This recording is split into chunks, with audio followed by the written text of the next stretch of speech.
Je marchais dans une rue que je ne connaissais pas. J'étais extrêmement fatigué. La rue était vide.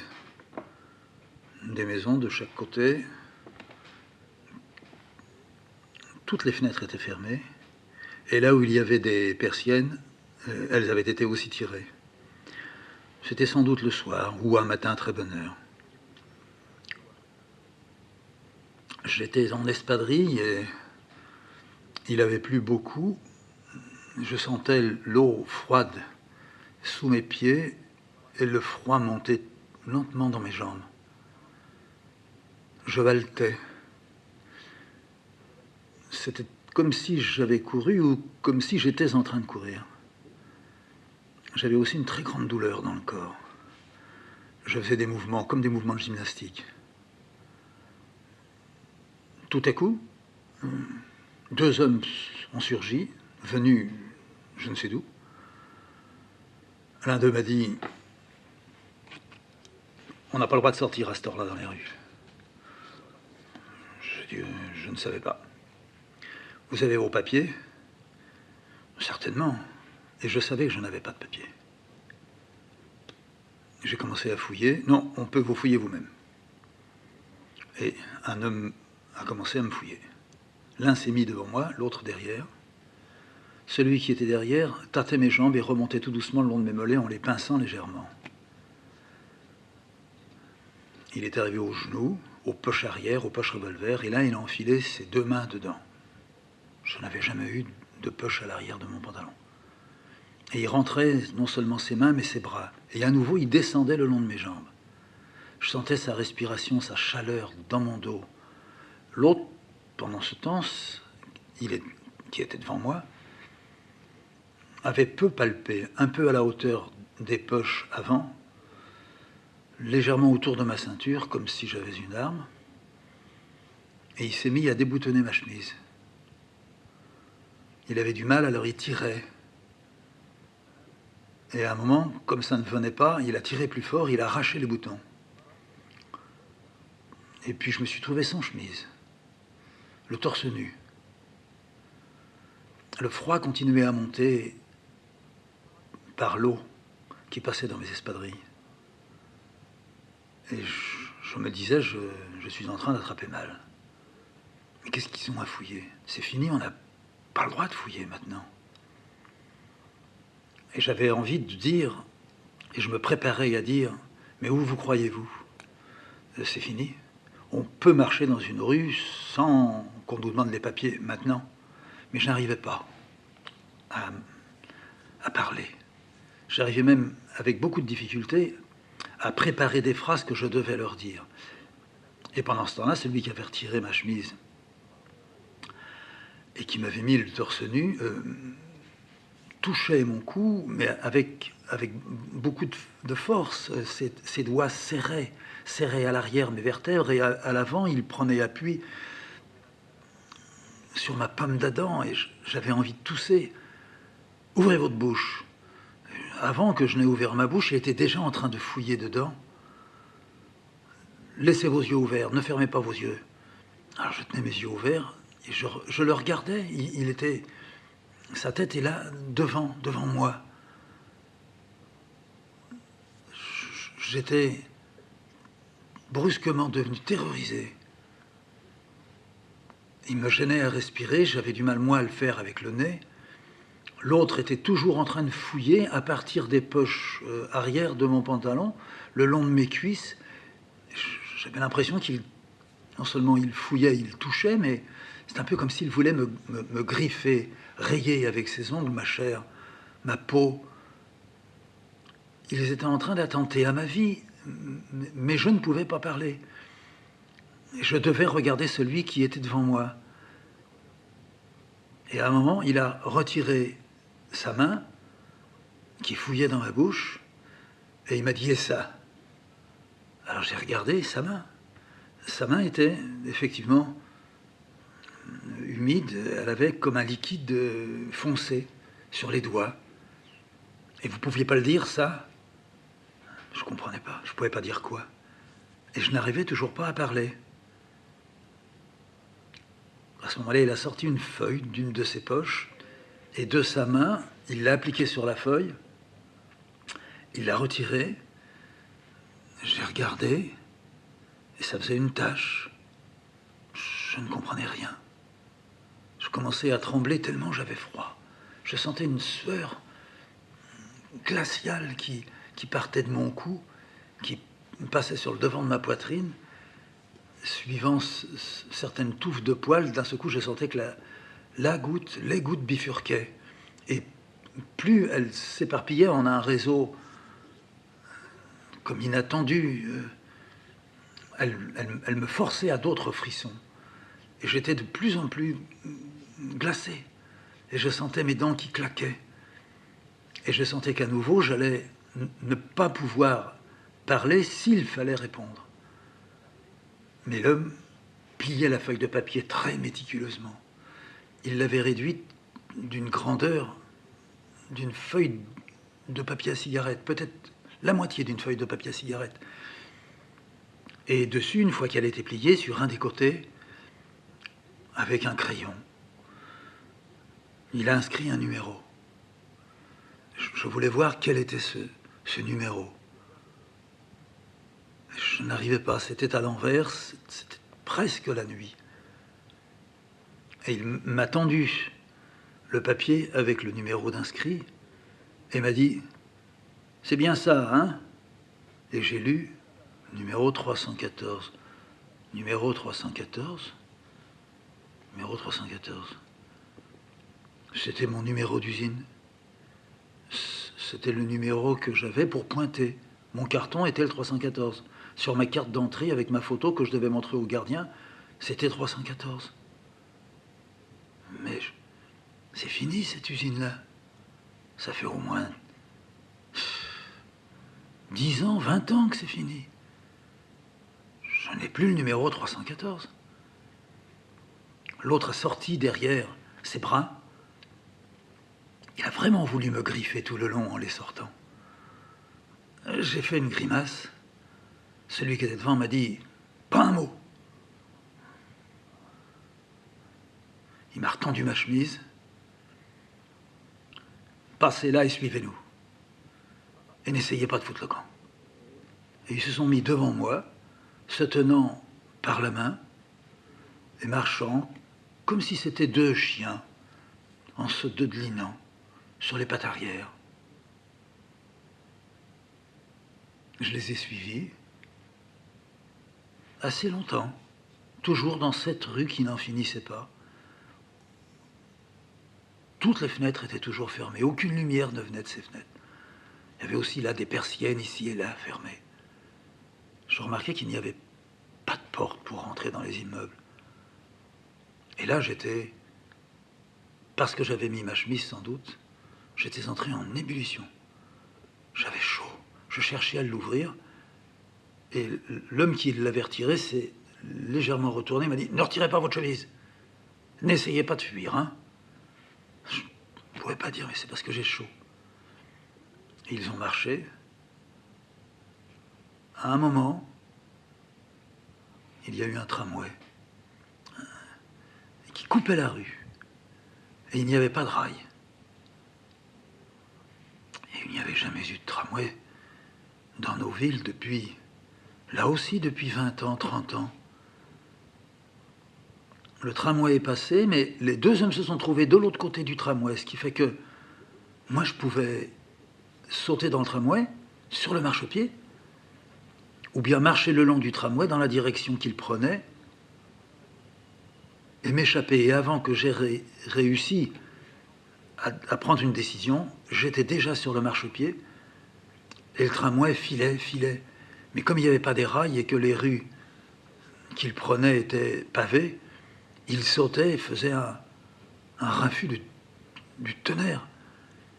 Et je regardais si les hommes s'étaient aperçus de mon absence, de mon départ, s'ils couraient derrière le tramway. Ils ne couraient pas derrière le tramway. J'étais libre. Et le tramway prenait une vitesse formidable. C'était comme un train. J'ai toujours eu cette peur de sauter dans un train ou dans un métro, la porte fermée, mais moi accroché à la porte, et le métro ou le train qui part et qui va très vite. Et moi je rase ou bien les murs du tunnel, ou bien les poteaux qui sont sur les voies ferrées, et je suis obligé de me tenir collé. Et là je faisais pareil. J'étais très très accroché, serré contre la paroi du tramway. La barre à laquelle je me tenais était devenue une barre glacée. Et moi, je sentais dans mon dos, tout se gelait. Je ne sentais plus bien mes jambes. Mes espadrilles étaient devenues dures comme du bois. Je vais tomber. J'ai froid à la nuque. Aïe, il ne s'arrêtera plus. Mais si seulement quelqu'un me voyait. Quelqu'un qui porterait l'alerte. Et puis le tramway s'est arrêté, tout seul, sur une place. Il y avait du monde. Je suis descendu, j'ai sauté. J'avais beaucoup de mal à marcher. Beaucoup de mal à marcher. Mais au bout de quelques pas, j'ai eu l'impression que la chaleur revenait tout doucement dans mon corps. Il y avait un café, ouvert, éclairé. Je me suis assis. Une table ronde, 2 chaises. Un garçon est venu, m'a demandé ce que je voulais. Je lui ai dit, je voudrais un café très fort. Il a apporté le café très fort. J'ai bu. C'était pas du café, c'était de la soupe. Je savais que je ne pourrais pas le payer. J'ai regardé s'il était là, si lui me regardait. Oui, il me regardait. Alors j'ai fait un signe. Je lui ai dit, je voudrais téléphoner. Oui, vous pouvez. Prenez un jeton à la caisse. C'est au fond là-bas. J'ai pris un jeton à la caisse. J'ai traversé le café. Il y avait une porte. Je l'ai ouverte. C'était pas le téléphone. Et pourtant dessus, c'était marqué téléphone. C'était une autre salle. Dans la salle, il y avait des femmes. C'était des femmes, des putains d'un bordel. Et quand je suis rentré, elles ont toutes poussé un cri et un sifflement. Comme ça. Il y en a une qui s'est approchée de moi. Elle avait une robe ouverte sur le devant. Ses 2 seins, qui n'étaient pas des seins, qui étaient des poches, mais qui ressemblaient à des seins. Mais il n'y avait pas de bout. Ballotait. Tu viens ? Je cherche le téléphone. Oui, c'est ici. Pour téléphoner, c'est là. Tu prends ça d'une main, elle me prit ma main et l'a posée sur un de ses faux seins, et de l'autre côté, tu t'approches et tu parles. Je pris ce sein, je le mettais comme si c'était un écouteur à mon oreille, je m'approchais du sein, je ne savais pas quoi raconter. Alors je l'ai pris dans ma bouche, puis je l'ai mordillé. Je me suis retrouvé là, sur le lit. J'avais fait un grand somme. Il me semblait qu'il était peut-être 3-4 heures de l'après-midi. J'avais dormi tout ce temps-là. Qu'est-ce qui m'est arrivé? Sur la table, il y avait le papier. Ah oui, j'avais dit que je... Oh, mais je pourrais pas. Là, je pourrais pas. En ce moment, je pourrais pas me mettre à la table. Ah oui, j'ai rêvé. Je voulais téléphoner. Ah oui, j'ai pas pu téléphoner. Et je remontais mon rêve. Lentement. Un rêve qui me surprenait, mais ne m'inquiétait pas. Il n'empêche que j'étais à nouveau complètement en sueur. Je me suis levé. Je suis allé à la fenêtre, j'ai regardé, c'était la cour. Je retrouvais la cour que je n'avais pas regardée tout à l'heure. Je remontais un peu le store qui avait été descendu ou que j'avais descendu. Et j'entendais, en ouvrant la fenêtre, des voitures qui roulaient dans la rue Friand, dans l'avenue de Châtillon. Ah oui, Rachel, il habite là-bas. Si je faisais un signe, et s'il n'y avait pas de maison, je m'étais toujours dit qu'on aurait pu se parler de loin, ou se dire bonjour le matin, bonsoir le soir. Et je me suis je me suis laissé aller à faire un geste de ma main dans la direction de Rachel, dont la maison était derrière la grande maison de l'autre côté de l'avenue de Matignon, de Châtillon. Et j'ai vu à une fenêtre une ombre, quelqu'un, qui répondait à mon signe de main. J'ai recommencé le signe de la main répondait en face, mais loin. À vol d'oiseau, l'atelier de Rachel, il aurait été à 100 mètres. Et la maison qui était en face, elle était au moins à 30 mètres. C'était pas Rachel. J'ai refermé ma fenêtre, et j'ai vu que la fenêtre là que je regardais, où quelqu'un répondait à mes signes de main, était refermée aussi. J'ai baissé le store. Et j'ai vu qu'en face, on baissait aussi le store. Bon, je vais boire un coup. Je suis passé dans la grande pièce à côté. J'ai regardé. Je n'étais vraiment pas très bien. Peut-être que je rêve encore. Je me suis dit, c'est sûr, c'est ça. J'ai fait un rêve que j'avais rêvé, mais maintenant je ne suis pas entièrement sorti du rêve. Ça arrive, ça. Je suis passé dans la cuisine. Un café. Me faire un café. Je me suis assis. J'ai fait chauffer l'eau. J'ai mélangé le café. J'ai commencé à boire le café. Dans la tasse, c'était pas vraiment du café. C'était marron, mais c'était pas du café. J'ai reposé la tasse sur la table. La tasse s'est, malgré moi, renversée sur une feuille de papier. Et sur la feuille de papier, en se répandant, j'ai retrouvé la tache qu'avait laissée celui qui avait enfoncé sa main dans ma gorge, qui l'avait sortie tachée et qui avait pris comme une empreinte de la tache. Je me suis levé, je suis allé dans mon atelier. J'ai sorti une des grandes feuilles. J'ai renversé de l'encre de Chine sur une feuille de papier. J'ai trempé mes deux mains dessus. J'ai laissé légèrement évaporer. J'ai mis 2 grandes empreintes de mes 2 mains sur la feuille. J'ai attendu que ça sèche. J'avais l'intérieur des mains toute noire. Ça a séché très rapidement, comme l'encre de Chine. Et avec une plume, trempée dans de l'encre de Chine, j'ai commencé à tirer des traits à partir de l'extrémité de chacun de mes doigts d'empreinte, comme si c'était des herbes qui avaient poussé. Et puis des herbes se sont devenues des branches. Et puis j'ai épaissi un peu certains traits. J'ai tracé à l'intérieur des traits doubles, des petites lignes. Ça semblait peut-être être soit de la mousse, soit de l'écorce aux veines très serrées. J'ai fini une bonne partie de la main, droite.